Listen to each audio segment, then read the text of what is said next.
celebrating the homecoming alumni kind this year.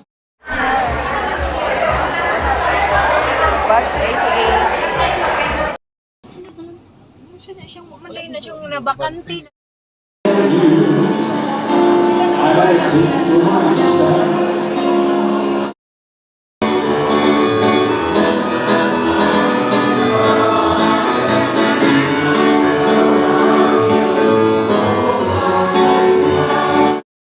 You who are here today celebrating your group class, your presence means a lot to us and enriches this reunion with love and laughter. The purpose of today's reunion is to celebrate our shared history, strengthen our bonds, and create lasting memories. It is a time to reconnect with relatives, classmates, or friends, share some stories, and enjoy each other's company.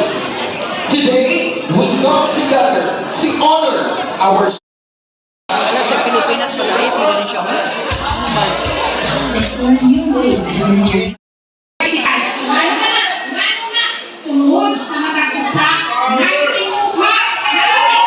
Yay!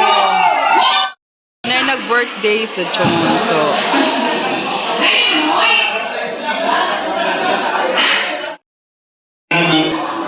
Tapos sa kinabuhi puting taas ng kamay ay wala di mangita sa biyan.